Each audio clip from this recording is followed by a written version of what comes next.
Well, the most significant event in 2018, of course, was the defeat of the Islamic State in Syria, and that has had profound implications across the world.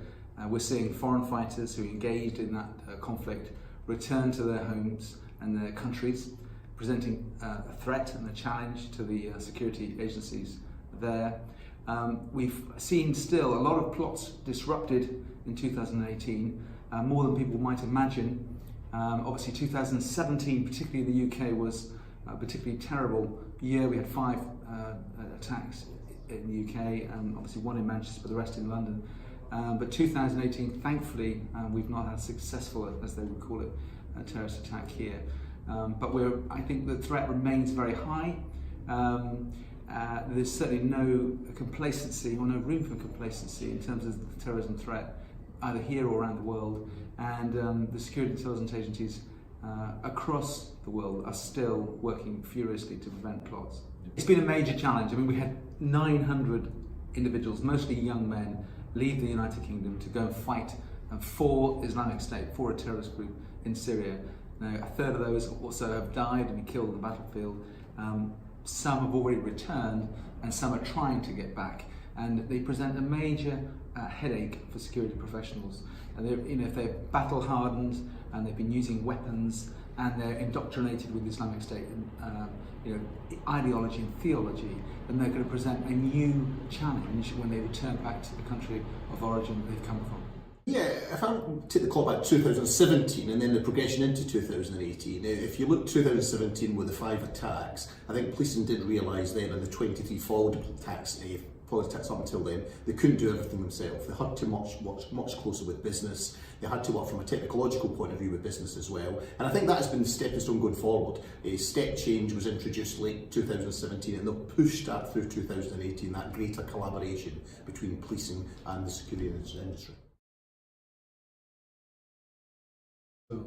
Well, a lot of countries look to the United Kingdom as best in class around the field of counter-terrorism. We've been doing it for a long time. We've been tackling terrorist threats since the late 1880s, when the Irish threats emerged in this country. So our expertise has evolved over many, many decades. And actually, it feels a little bit like we're ahead of the game in terms of even Europe, let alone around the world. So there's an appetite to learn from the UK, a lot of expertise here, technical expertise, but also expertise around policies, protocols, and sort of in terms of reference, really. Some of the stuff that takes time to evolve over time. In particular, the relationship between intelligence agencies and police is critical to successful counter-terrorism. And a lot of countries have a separation between their police service and their intelligence agencies. And what happens is that intelligence falls between the cracks. Well, here we've developed over many years, it's evolved, we've developed a very holistic system where our intelligence agencies and police, counter-terrorism police, work together right way through the process, all the way through prevent, and right way through to pursuing suspects and disrupting plots. So I've always said that I didn't think that Brexit would have any major impact on how we undertake security, how we undertake counter-terrorism. I think it will continue as business as usual. I really don't think there'll be any marked impact at all. I think relations actually might even improve. Lots of bilateral engagement goes on all the time with other countries outside the EU, and it'll be just the same with countries inside the EU. So I really don't see it changing. We have tremendous capabilities in this country, and indeed it's kind of capability that our European friends very, very much seek out, and so I don't see that changing anytime soon. If we look at the last 2 since the attacks in Sousse in 2015, there's now protect, prepare officers working in 7 countries throughout the world. Richard headed up counter-terrorism, so he did have officers all over the world, but from a protect and prepare perspective, that was something new. But they're working in key locations throughout the world, protecting mostly British tourists when they travel to these places. And that project is still ongoing. There's funding for another 2-3 years at least in that project, and it has been really quite successful.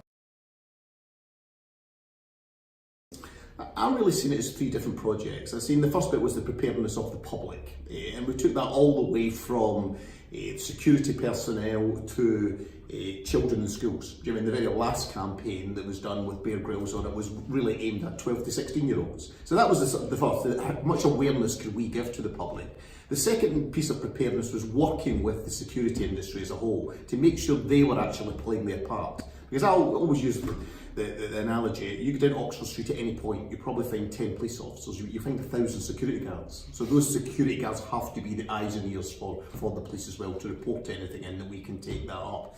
And thirdly, it's really working much closely with other partners, such as military partners and other emergency services partners, through a programme of testing and exercising. And I think we were really tested in 2017 for real. We do lots of CT exercises, but in 2017 we had to come together. And I think we came out of that quite well. If you look at London Bridge, from the first call getting into police to the terrorist being killed, 8 minutes. That probably wouldn't have happened 3-4 years before that.